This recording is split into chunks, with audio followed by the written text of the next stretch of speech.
Eccoci di nuovo qui, ben ritrovati. Mercoledì 24 gennaio 2024, siamo di nuovo su Radio Rossonera, siamo di nuovo con le bancarelle della mattina al mercato. Purtroppo per voi c'è la bancarella di Enrico Boiani, ma per fortuna c'è anche Beatrice Sarti. Ciao Bea, buongiorno.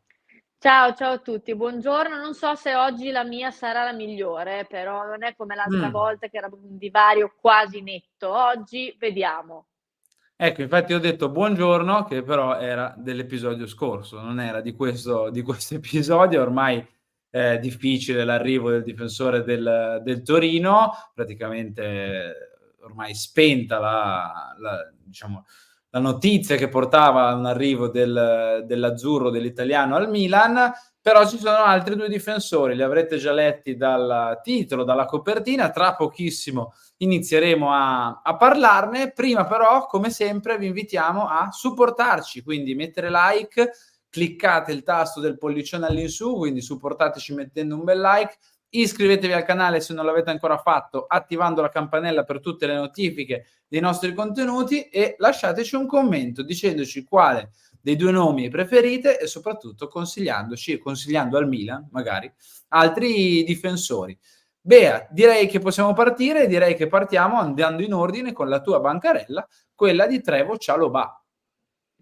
Sì, esatto, partiamo subito. Oggi io vi presento questo giocatore che sicuramente, avete visto accostato appunto al Milan. Come vediamo in grafica è del 99, 24 anni, quindi non è un ragazzino di 18 anni di cui non sappiamo niente, che deve ancora crescere. Ha comunque un'età che ha tanto potenziale davanti, però 24 anni è una buona età comunque per indossare una maglia come quella del Milan. È inglese, attualmente al Chelsea.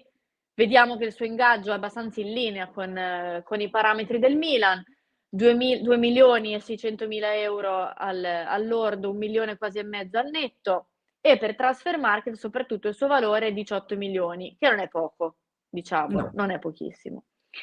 Qui mi direte, vabbè, ci può stare. Il problema è se andiamo a vedere i numeri di questa stagione. Come potete ben leggere al centro di questa grafica, 0 partite, 0 minuti. Questa stagione, considera che se andate, Harry, sul sito di Transfermarkt, dove spesso, no, ci ispiriamo Sì. per queste grafiche, non c'è nemmeno nel menu a tendina la stagione 23-24 per lui. Già. Non c'è proprio, perché appunto è tutto 0, tutto 0, Non è perché mai sceso in campo per un problema alla coscia. esatto, viene segnalato questo problema alla coscia dai primi di agosto 2023, è fermo da, più di 160 giorni, e questo quindi è un grande punto interrogativo, no, quando si va ad analizzare un giocatore. Però, visto che questa stagione non ci consente di analizzare minimamente nessun tipo di gara, di numero, eccetera, andiamo alla stagione precedente, ovvero la 22-23, dove ha collezionato 2.289 minuti.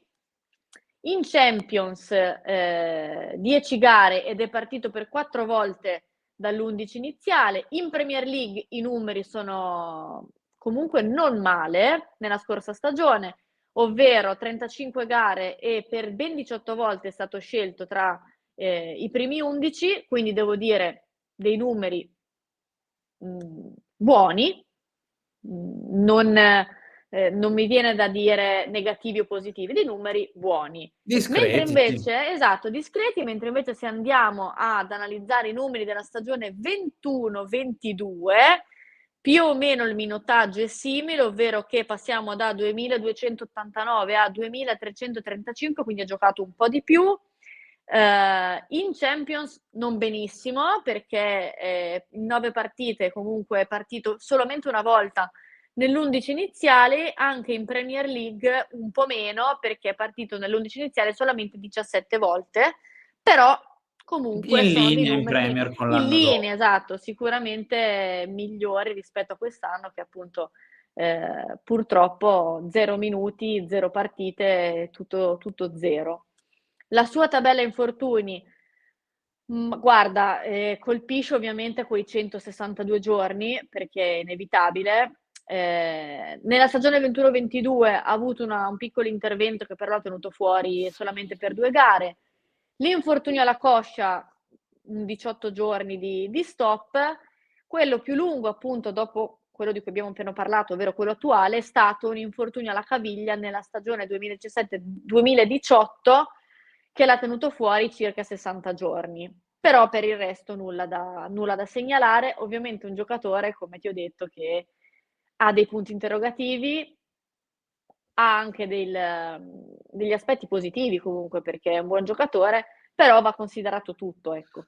Sì, allora io aggiungo che prima di passare alla mia bancarella che secondo me nel non esordio stagionale di Cialobà qualcosa legato al mercato del Chelsea, ai tanti soldi spesi dal Chelsea, ai 1000 difensori che ha il Chelsea, ci potrebbe anche essere. Non è dietrologia, non è supposizione, è un'ipotesi che mi son fatto perché mi sembra strano che un problema alla coscia tenga fuori un giocatore Mh.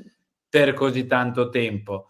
Il rischio secondo me è quello di o andare a prendere una sorta di Tomori bis, perché Cialobà anche contro il Milan, no, beh, nelle gare che aveva giocato in Champions l'anno scorso, o 2 anni fa scusa, non mi ricordo, forse l'anno scorso, non si era comportato male, ti L'anno scorso direi. nel girone. Esatto, non si era comportato male e quindi o appunto diventa un Tomori bis perché sfrutti il fatto che non sia visto dall'allenatore, il Chelsea abbia altri nomi in difesa e abbia anche avuto dei problemi fisici, oppure veramente diventa difficile metterlo in moto, anche perché devi considerare che poi il difensore al Milan serve più adesso che tra un po' e quindi serve un giocatore pronto, no, abile, arruolabile, pronto a giocare.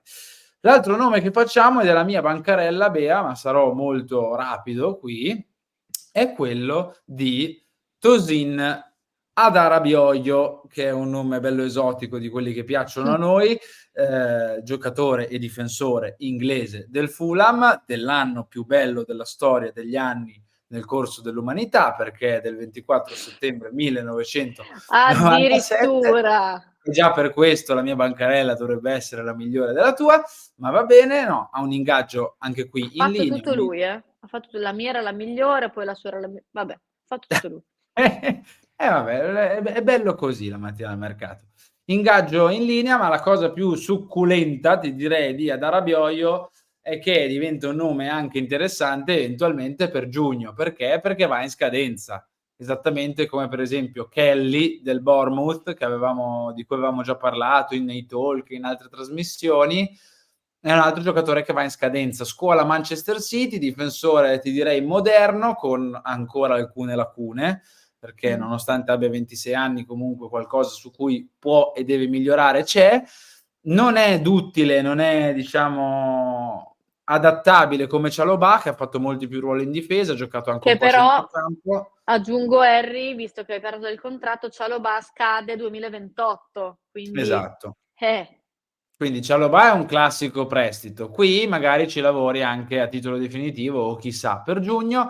Questa stagione ha giocato pochino, anche lui perché è rientrato da un infortunio, 12 presenze, ma ha segnato un gol in 900 minuti. L'anno scorso anche lì un gol, 29 presenze, 2400 minuti. Sono difensori ovviamente che non sono titolari inamovibili, le nuove gemme del calcio inglese e quant'altro, ecco, anche perché se no non andrebbero Certo. via in prestito, non andrebbero in scadenza di contratto. La speranza credo sia, Bea, quella di andare sempre a pescare una sorta di nuovo Tomori, no, un nuovo Ciao, giocatori un pochino un nuovo Kalulu, Ma giocatori un guarda, credo pochino. che sì, credo che Flick sia stato l'esempio perfetto e più riuscito di quel tipo di operazioni di gennaio, no, degli ultimi anni. Ecco, quindi io credo che la volontà del Milan, posto che sia Moncada che Pioli hanno detto che sono alla ricerca di un difensore, credo che la volontà del Milan sia proprio quella di andare alla ricerca di un nome così, cioè un nome non alla luce di tutti, non un nome in hype, come si suol dire, visto che ti piacciono tanto i miei inglesismi, ma di un Bellissimi. nome un pochino nascosto che possa poi diventare, chissà, magari il nuovo Tomori o semplicemente che ti possa dare una mano da qui alla fine del mercato. Bene Bea, questo era un altro episodio della mattina al mercato, io ti ringrazio per la compagnia. Grazie a voi, ci vediamo alla prossima bancarella. Chissà chi ci sarà sotto questo tendone, sotto il tuo tendone, Harry? Chissà. Non lo so, lo scopriremo. Grazie a tutti coloro che hanno visto questo video. Vi invito nuovamente a mettere like, a continuare a supportarci e seguirci. E gli appuntamenti di oggi sono i soliti, perché tra poco, tra qualche ora, su questo canale torna Obbligo di riscatto, poi Chiama Milan sulla piattaforma Viola e via via.